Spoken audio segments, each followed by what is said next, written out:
Selamat pagi Bapak Ibu semuanya. Sekali lagi selamat pagi, Shalom. Bersyukur kepada Tuhan kalau hari ini kita masih diberi kesempatan untuk beribadah bersama-sama dengan saudara-saudari seiman kami. Saya ingin tanya sekali lagi, apa kabarnya hari ini Bapak Ibu semuanya? Sekali lagi, apa kabarnya? Puji Tuhan. Puji Tuhan, kalau Bapak Ibu yang hadir pada saat ini, yang ada di lantai 3, lantai 2 dan lantai RSG dalam keadaan baik, dalam keadaan sehat, dalam keadaan yang bersuka cita. Puji Tuhan, saya berdoa kiranya firman Tuhan hari ini menyempurnakan sukacita Bapak Ibu semuanya. Amin. Namun apabila di antara Bapak Ibu semua yang hadir pada saat ini dalam keadaan yang tidak baik-baik saja, dalam keadaan mungkin sedang kurang enak badan, sakit, atau mungkin datang dengan berbagai persoalan yang terjadi selama 1 minggu ini yang belum juga selesai-selesai. Saya juga berdoa hari ini firman Tuhan dapat menghibur dan menguatkan Bapak Ibu semuanya yang dalam keadaan tidak baik-baik saja. Amin.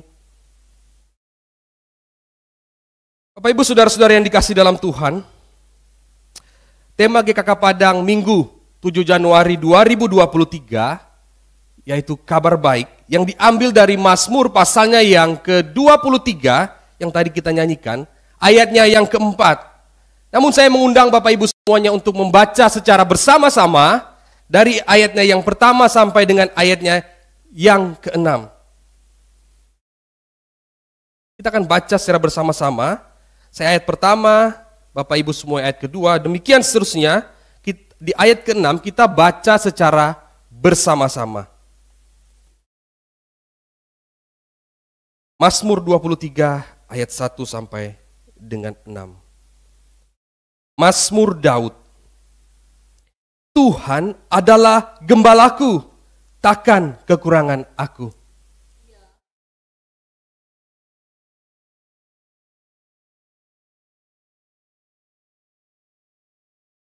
Ia menyegarkan jiwaku, ia menuntun aku di jalan yang benar oleh karena namanya.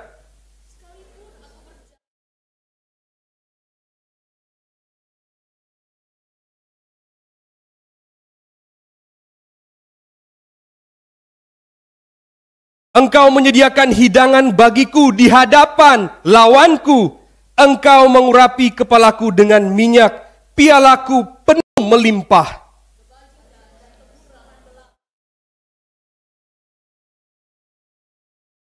Aku akan diam dalam rumah Tuhan sepanjang masa. Bapak Ibu saudara-saudara yang dikasih dalam Tuhan, seperti saya katakan tadi, tema GKK Padang di Minggu 7 Januari 2024 yaitu kabar baik. Atau dalam bahasa Inggrisnya itu Bapak Ibu disebut dengan good news.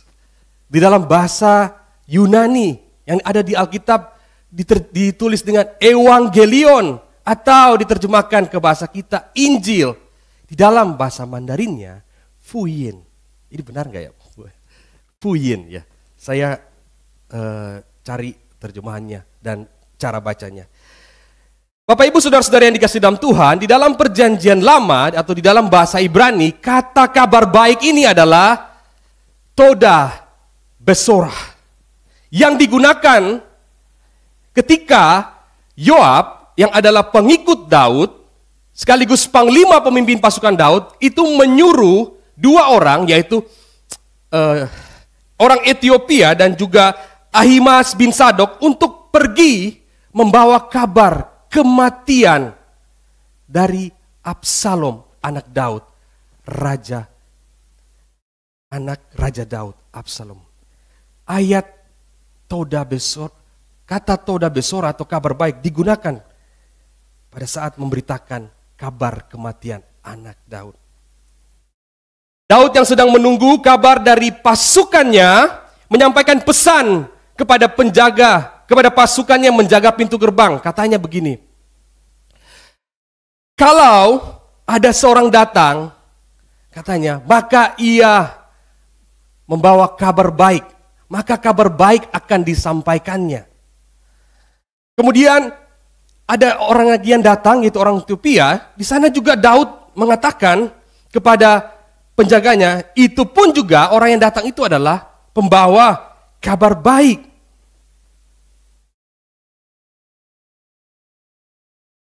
Bapak Ibu saudara-saudara yang dikasihi dalam Tuhan, ketika para utusan yang membawa kabar kematian Absalom, anak Raja Daud, kepada Raja Daud, seorang Ethiopia itu menyampaikan kabar ini kepada Raja Daud. Tuanku Raja mendapat kabar baik, kabar yang baik, sebab Tuhan telah memberi keadilan kepadamu pada hari ini dengan melepaskan tuanku dari tangan semua orang yang bangkit menentang tuanku.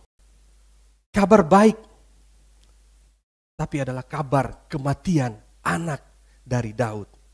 Ironis sekali Bapak Ibu saudara-saudara yang dikasihi dalam Tuhan. Bagi Raja Daud dan pengikutnya, berita baik adalah berita kematian dari raja, dari pemimpinnya. Memang Absalom itu adalah anak Raja Daud, tetapi dia memberontak dan ingin mengambil tahta ayahnya, Daud. Namun Raja Daud di hati kecil yang paling dalam, dan dia memerintahkan beberapa orang, sekalipun kita ingin mengalahkan anakku Absalom beserta pengikutnya, tapi tolong anak saya jangan sampai mati terbunuh. Tetapi faktanya Absalom harus mati dan ditombak oleh pasukannya, kepala pasukannya, Yoab. Oleh sebab itu Raja Daud, Bapak Ibu saudara-saudara yang dikasihi dalam Tuhan, ketika dia mendengar kabar itu, dia bersedih dan menangis terseduh-seduh dan berkata, Absalom, anakku Absalom, kalau aku mati menggantikan engkau. Absalom, anakku. Bapak Ibu saudara-saudara yang dikasihi dalam Tuhan, kabar baik bagi sebagian orang ternyata bukan kabar baik bagi sebagian orang lainnya. Kabar baik seharusnya bagi para pengikut Daud, tetapi ternyata kabar yang sedih bagi Raja Daud. Oleh sebab itu Raja Daud ditegur oleh kepala pasukannya, yaitu pengikutnya, Yoab. Dia ditegur karena kabar baik menjadi kabar duka cita bagi dia. Kata Yoab kepada Daud, pada hari ini engkau mempermalukan semua hambamu yang telah menyelamatkan nyawamu pada hari ini, dan nyawa anakmu laki-laki dan anakmu perempuan, dan nyawa istri-istrimu dan nyawa gundik-gundikmu, dengan mencintai orang-orang yang membenci kepadamu dan dengan membenci orang-orang yang cinta kepadamu. Karena pada hari ini engkau menunjukkan bahwa panglima-panglima dan anak buah tidak berarti apa-apa bagimu. Bahkan aku Yoab mengerti pada hari ini bahwa seandainya Absalom masih hidup dan kami semua mati pada hari ini, maka hal itu kau pandang baik. Oleh sebab itu, kata Yoab kepada Daud, bangunlah, pergilah keluar dan berbicaralah menenangkan hati orang-orangmu. Sebab aku Yoab bersumpah demi Tuhan, apabila engkau tidak keluar, maka seorang pun tidak akan ada yang tinggal bersama-sama dengan engkau malam ini. Dan hal ini berarti celaka bagimu melebihi segala celaka yang telah kau alami sejak kecil sampai dengan sekarang. Artinya kalau Daud masih terus bersedih dan menangisi anaknya Absalom dan tidak mau berbicara menenangkan orang-orang yang mengikutinya, maka tidak akan ada lagi orang yang akan mengabdi kepadanya. Bapak Ibu saudara-saudara yang dikasihi dalam Tuhan, kabar baik bagi sekelompok orang belum tentu kabar baik bagi sekelompok orang lainnya. Saya akan putarkan satu video untuk menunjukkan kepada kita semua, kepada Bapak Ibu dan saya, kabar baik bagi sekelompok orang belum tentu adalah kabar baik bagi sekelompok orang lainnya. Tadi kan bilang ada jutaan anak milenial yang butuh rumah. Terus banyak rakyat mau jual rumah. Saya anggap orang mau jual rumah nih, Bapak Ibu mau jual rumah 300 juta. Ini ada 1 juta anak muda butuh rumah nih. Terus saya pemerintah pengen nolong dia. Pak Ibu, ini video sudah lama. Nggak usah bunga, cicil sama pemerintah. Kalau 350 juta kali 1 juta rumah, 350 triliun. Itu uang dari mana? Itu yang saya maksud gitu loh. Baik. Jadi ngomong gampang, banyak yang mau jual rumah, nggak ada duit beli. Pak Anies singkat, 30 detik dan nanti 30 detik untuk Anda. Pilihannya sederhana, gubernur yang putus asa melihat kenyataan itu atau gubernur yang mau mencari solusi melihat kenyataan itu. Baik. Itu aja. Baik, Jadi, kita dengarkan. Pak Ahok. Saya jelasin dikit nih. Artinya bisa diselesaikan karena itu ada perbankan, karena itu ada mekanisme keuangan modern. Baik. Jadi jangan terlalu khawatir lah kalau soal begitu. Pak Ahok 30 detik. Bank tidak akan pernah izinkan tanpa DP, tanpa bunga. Karena bank masih untung, ada prinsip perbankan. Makanya solusi saya adalah yang gaji 3 juta, udah tinggal dirusun kami subsidi deh seumur hidup. Yang udah 7 juta, tinggal model gaya kos. Yang di atas 10 juta, Baik. kita baru jual ke mereka gitu loh. Dulu janjinya apa ya? Untuk DP rumah DP 0 rupiah sendiri itu kan sempat ini Pak mendapatkan kritik karena menurut masyarakat itu biayanya tidak sesuai dengan apa yang dijanjikan Bapak ketika kampanye. Itu gimana Pak? Dulu janjinya apa ya? Untuk gaji yang sekitar 4 sampai 7 juta kan Pak, itu menurut mereka terlalu mahal untuk dengan biaya segitu di rumah. Itu gimana Pak? Janji kami 0 rupiah. Itu janji kita DP-nya. Bapak Ibu saudara-saudara yang dikasih dalam Tuhan, video tadi itu video yang sudah lama, ya. Tetapi setelah dipakai sampai saat ini untuk mendiskreditkan atau menjatuhkan kredibilitas salah satu calon presiden. Meskipun pernyataan di dalam video ini sudah diklarifikasi oleh ahli ekonomi dari calon pasangan ini. Tetapi tetap saja video ini terus dipakai dan video ini menjadi kabar baik bagi lawan-lawan politiknya. Tetapi kabar kurang baik atau tidak baik bagi beliau. Bapak Ibu, video yang seperti ini tuh banyak beredar dan kita bisa temukan di internet Bapak Ibu. Misalnya juga Bapak Ibu, biar adil Bapak Ibu ya, video viral dari salah satu paslon yang lainnya Bapak Ibu, yang mengatakan dalam bahasa Jawanya itu agak makian Bapak Ibu. Kepalamu itu etik begitu, dasmu etik.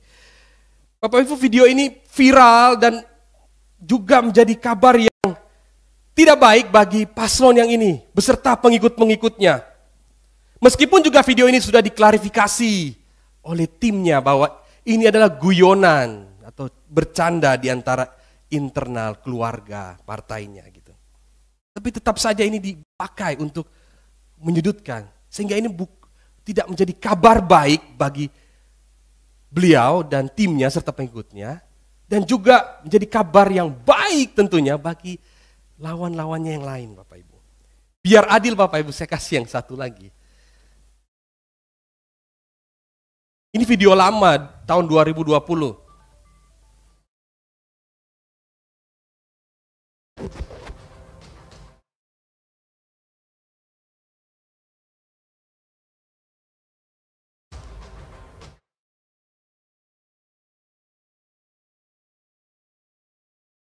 Anak muda kita, aduh saya bilang sama kalian, jangan dimanja, dibilang generasi kita adalah generasi milenial. Saya mau tanya hari ini, apa sumbangsihnya generasi milenial yang sudah tahu teknologi seperti kita bisa viral tanpa harus bertatap langsung? Apa sumbangsih kalian ke bangsa dan negara ini?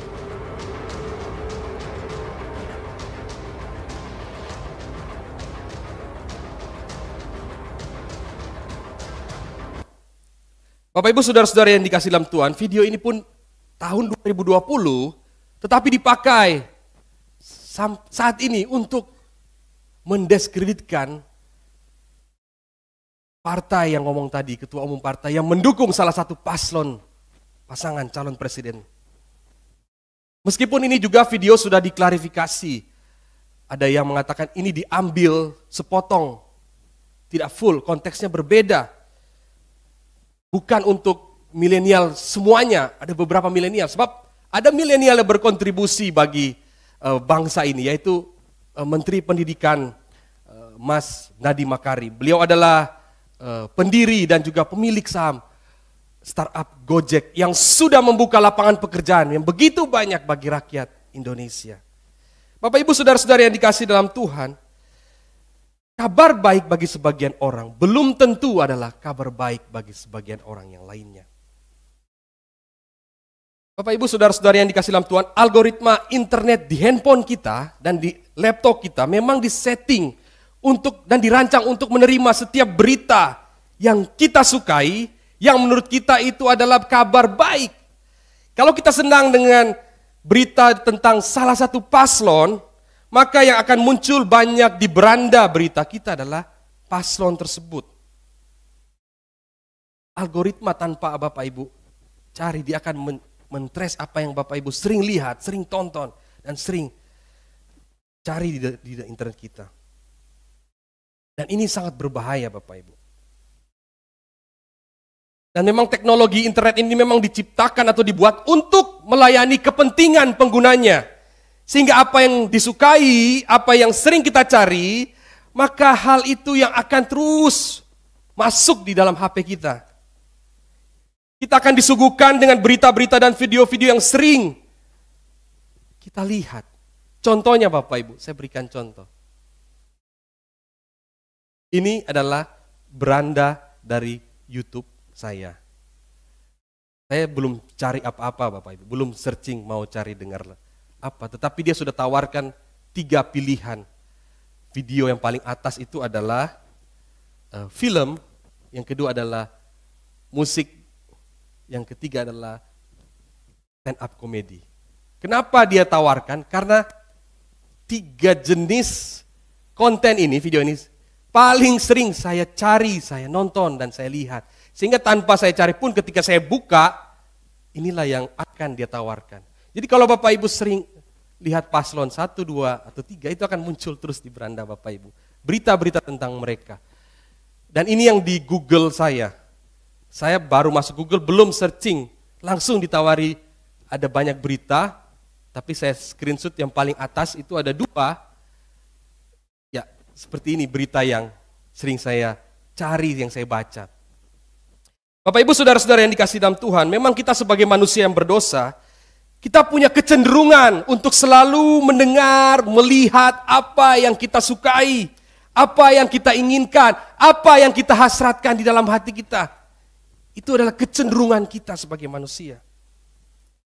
Kita ingin melihat, mendengar, mencari yang membuat hati kita senang, yang kita anggap itu adalah baik bagi kita. Kita kan senang dengar yang baik-baik Bapak Ibu. Beberapa hari yang lalu sepupu saya itu mengupload konten rohani Kristen, dia repost di media sosialnya.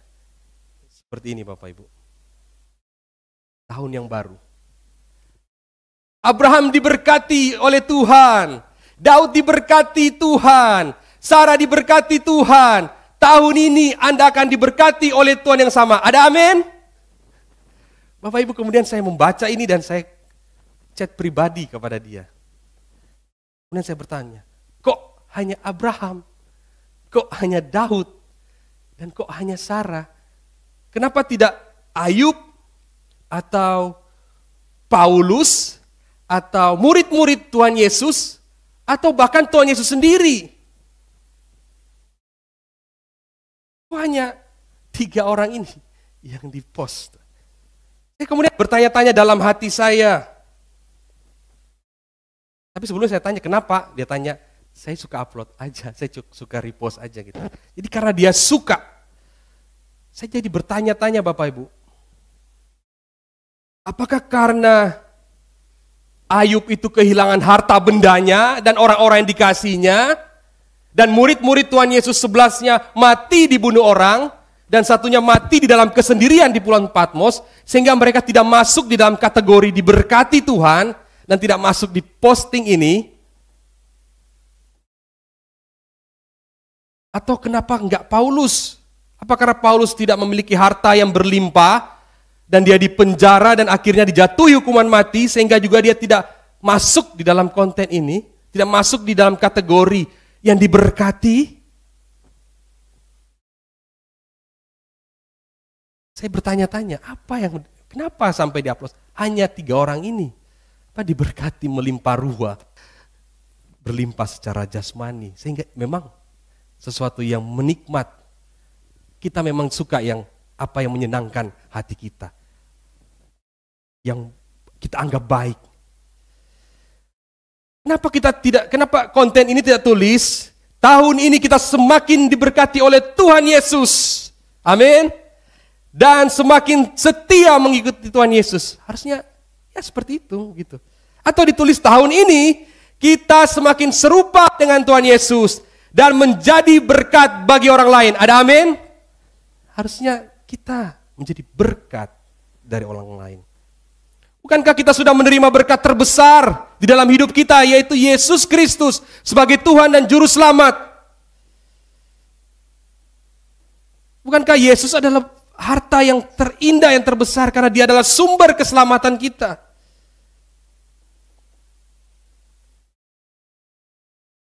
Kita bukan pengikut Abraham atau Daud atau Sarah.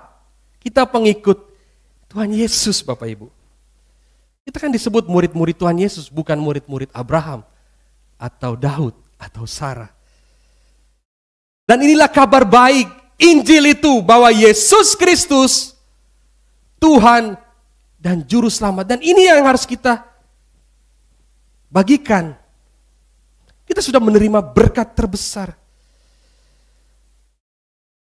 Bapak Ibu saudara-saudara yang dikasihi dalam Tuhan, Injil atau kabar baik bukanlah berita tentang berkat materi yang berlimpah ruah dari Tuhan buat kita. Bukan.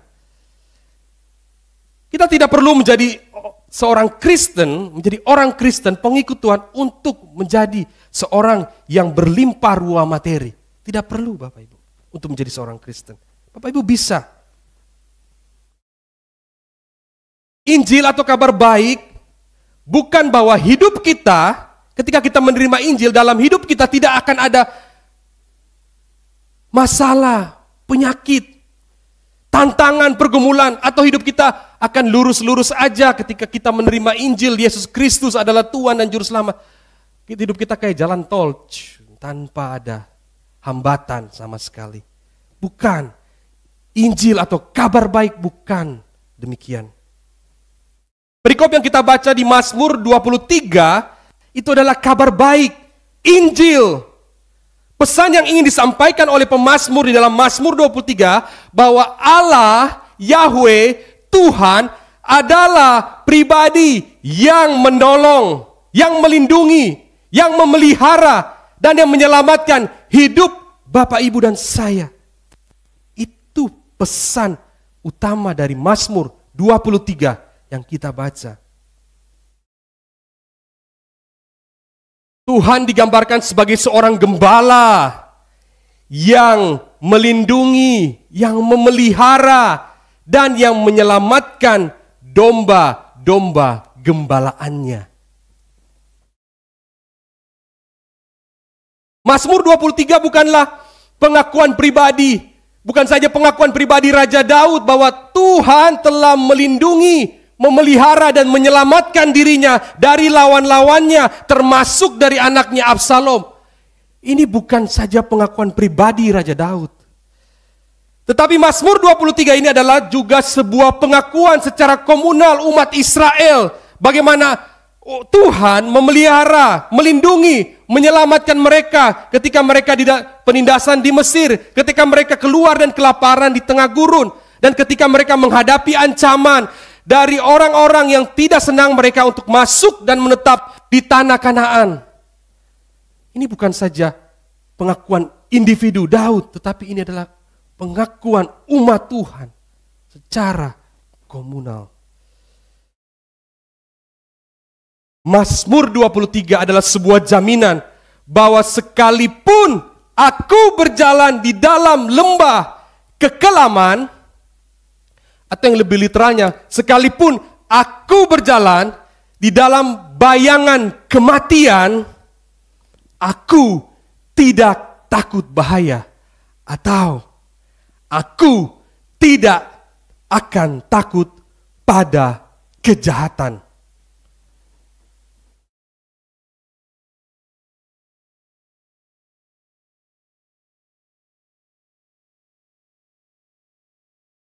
Bapak Ibu saudara-saudari yang dikasihi dalam Tuhan, terjemahan dari Alkitab yang kedua yang paling atas, itu ESV, itu penerjemahan yang dari semua penerjemahan bahasa Inggris, itu yang paling akurat untuk menerjemahkan dari bahasa aslinya ke bahasa Inggris, 68,74%. Versi dari ESV itu paling akurat dari semua terjemahan yang ada di bahasa Inggris dan yang cukup mudah dibaca, cukup ramah kepada pembaca, 62,36. Di dalam terbitan dari ESV di sana diterjemahkan Bapak Ibu. Meskipun aku berjalan melalui lembah bayangan kematian, aku tidak akan takut pada kejahatan. Mengapa pemazmur mengatakan kita tidak perlu takut sekalipun berjalan di dalam lembah bayangan kematian? Jawabannya sangat jelas. Karena Allah menyertai engkau. Immanuel. Artinya penyertaan Tuhan itu adalah sebuah jaminan, perlindungan, pemeliharaan, dan penyelamatan dari Tuhan. Pemazmur kemudian menggambarkan dengan gada dan tongkat. Gadamu dan tongkatmu itulah yang menghibur aku sekalipun aku berjalan di dalam bayang-bayang lembah kematian. Bapak Ibu saudara-saudara yang dikasihi dalam Tuhan, gada itu lebih pendek. Sebelah kiri Bapak Ibu, lebih pendek dan lebih berat sehingga dia diikat di pinggang Bapak Ibu oleh gembala. Dan tongkat itu lebih panjang dan sedikit lebih ramping dan lebih ringan. Nah, keduanya dipakai oleh gembala untuk melindungi, memelihara dan menyelamatkan kawanan dombanya dari mara bahaya seperti dari binatang yang buas, dan dipakai untuk mengarahkan dombanya supaya tidak jalan di jalan yang salah dan tahu jalan yang benar, tahu ke tempat mana dia harus mencari makan dan tahu ke arah mana dia harus lewat sehingga ada lubang dia bisa diarahkan Bapak Ibu. Sehingga domba tidak salah jalan dan tersesat. Dan gada ini Bapak Ibu di dalam Alkitab itu punya 3 fungsi pertama. Yang pertama, gada adalah benda yang digunakan oleh keturunan Daud untuk menghancurkan bangsa-bangsa yang ada di sekitarnya. Mazmur 2 ayat 9 menggambarkan hal itu. Artinya, dengan gada Tuhan akan melindungi umat Israel, umat Tuhan dengan agresif, bukan pasif. Menghancurkan berarti agresif, bukan bertahan Bapak Ibu. Agresif. Dan kedua, gada adalah benda yang digunakan Tuhan untuk menghukum umatnya, bangsa Yehuda. Yesaya pasal 10 ayat 5. Artinya, gada digunakan untuk mendisiplinkan dan mendidik umat yang dikasihinya. Yang ketiga, gada digunakan oleh seseorang memukul hambanya dengan keras hingga hambanya itu terbunuh. Keluaran pasal 21 ayat 20. Artinya dengan gada, artinya gada adalah benda yang berkuasa yang dapat menghilangkan nyawa seseorang. Sementara tongkat Bapak Ibu di dalam Alkitab itu berfungsi dua. Yang pertama, tongkat digunakan untuk menjadi sandaran, penopang, bersandar dan menopang. Bahkan bagi mereka yang lanjut usia. Itu ada di dalam Zakaria pasal 8 ayat 4. Bagi orang yang lanjut usia, tongkat itu adalah penopang. Artinya, dengan tongkat Tuhan menolong dan menopang umatnya. Yang kedua, Bapak Ibu, dengan tongkat, maka Tuhan dapat menuntun umatnya. Mengarahkan kemana mereka harus melangkah. Bapak Ibu saudara-saudara yang dikasihi dalam Tuhan, Tuhan sebagai gembala adalah pribadi yang dapat disimpulkan sekali lagi melalui pembacaan kita, bahwa ia adalah pribadi yang melindungi, yang memelihara dan yang menyelamatkan umatnya. Bahkan pemazmur menggambarkan Tuhan sanggup. Sekali lagi, bahkan pemazmur menggambarkan Tuhan itu sanggup memberikan makanan, menyediakan makanan di hadapan lawan. Artinya, umat Tuhan tidak perlu takut sekalipun ada orang yang melawan dan menentang di sebelah kiri kanan kita. Tuhan tetap akan memelihara, melindungi, dan menyelamatkan dari cengkraman musuh-musuh, dari orang-orang yang berniat jahat di dalam hati mereka. Yang berniat jahat kepada umat yang dikasihi Tuhan. Bapak Ibu, ada yang menafsirkan bagian ini, yaitu Allah menyediakan makanan di hadapan lawannya.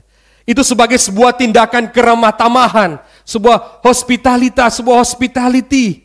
Sehingga kita sebagai umat Tuhan diajak oleh Tuhan untuk bersikap ramah sekalipun berhadapan dengan musuh kita, lawan kita, orang yang menentang kita. Tunjukkan rasa ramah. Bahkan kita diajak untuk mengundang mereka untuk makan sehidangan dengan kita. Kita bukan orang yang akan membalas segala kejahatan orang yang menentang atau yang melawan kita, atau orang yang membenci kita. Tetapi biarlah Tuhan yang akan berperkara kepada mereka. Karena pembalasan adalah hak Tuhan. Ulangan pasal 32 ayat 35. Dikutip oleh Paulus di dalam Roma pasal 12 ayat 19 sampai dengan ayat 20. Hak Tuhan adalah pembalasan. Biarlah Tuhan berperkara kepada orang-orang yang menentang kita, yang berniat jahat kepada kita.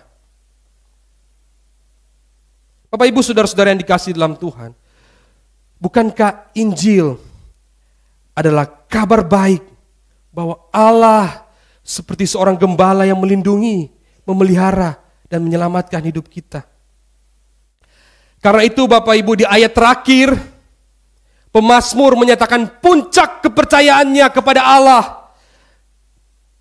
Dia mengatakan, kenapa kita harus takut kepada lawan kita? Kenapa kita harus takut ketika kita berjalan di dalam bayang-bayang kematian yang setiap saat yang akan datang menghampiri kita? Ini Bapak Ibu, jaminannya. Karena kita akan diam dalam rumah Tuhan sepanjang masa atau selama-lamanya.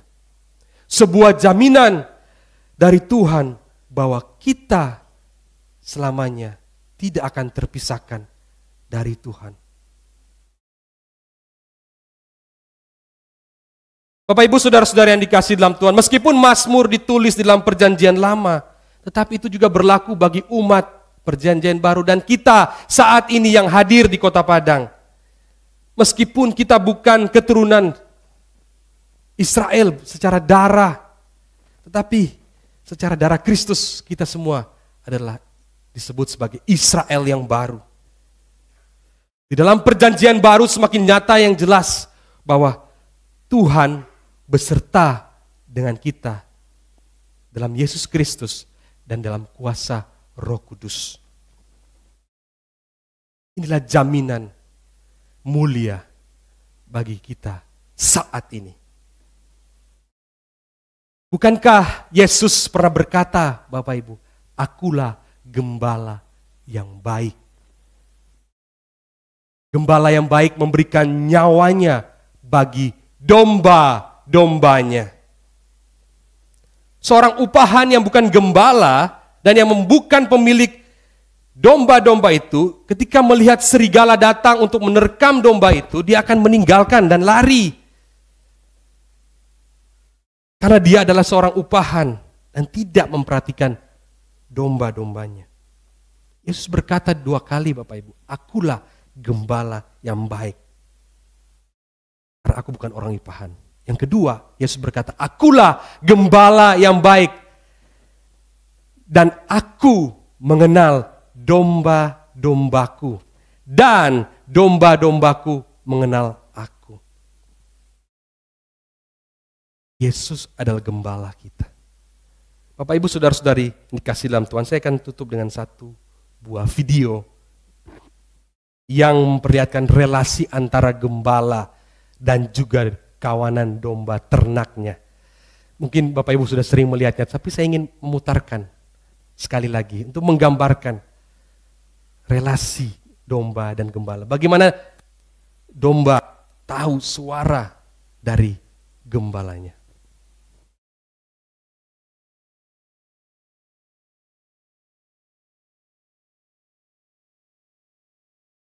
Saudara, video ini mungkin 2013 ya. Orang pertama coba berusaha memanggil domba dengan versi dia. Tapi tidak ada satupun domba yang mendekat. Orang kedua dengan caranya yang dia coba panggil.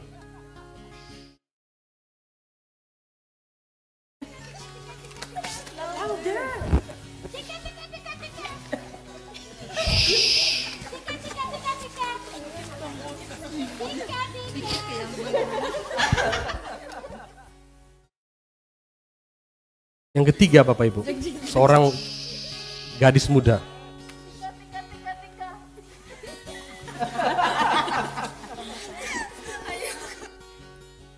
Yang terakhir adalah sang gembalanya.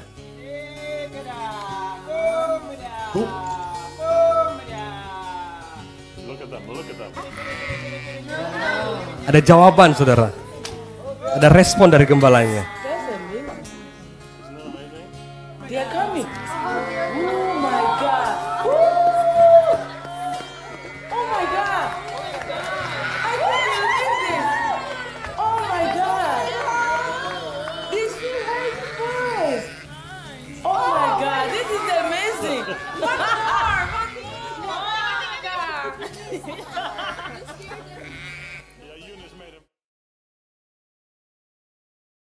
Bapak Ibu saudara-saudara yang dikasih dalam Tuhan,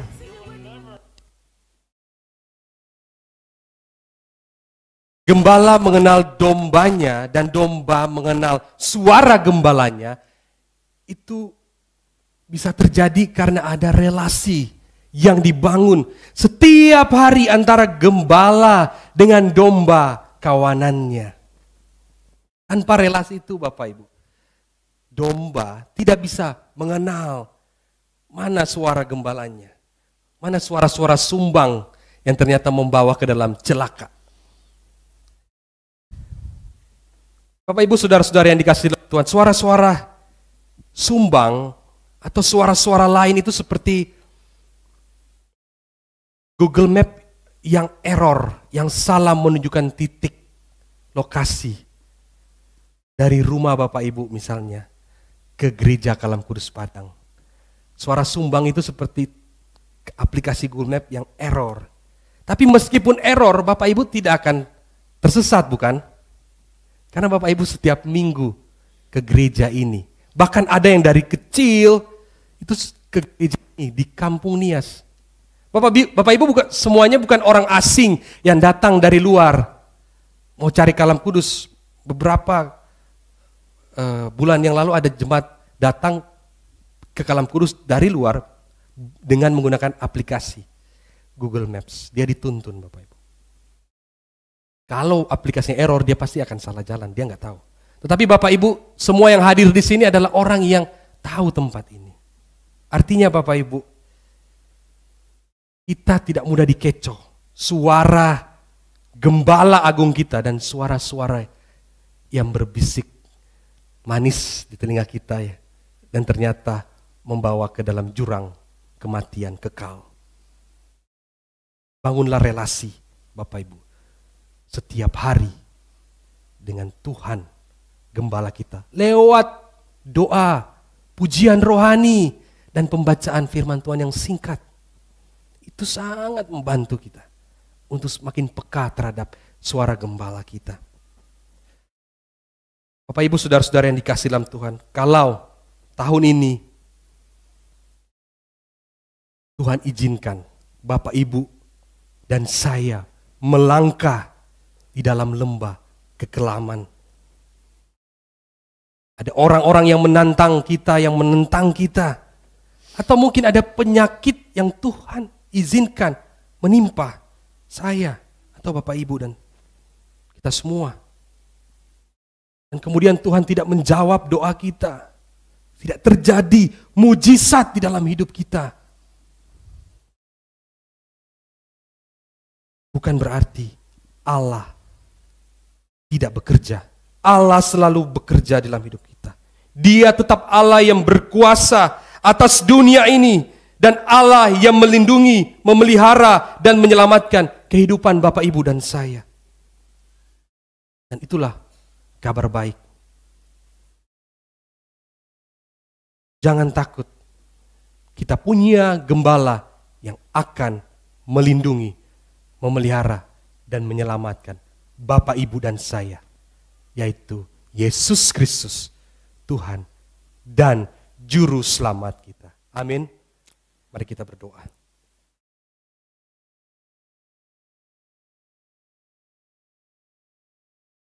Bapa kami dalam surga, Bapa yang ada gembala kami yang baik.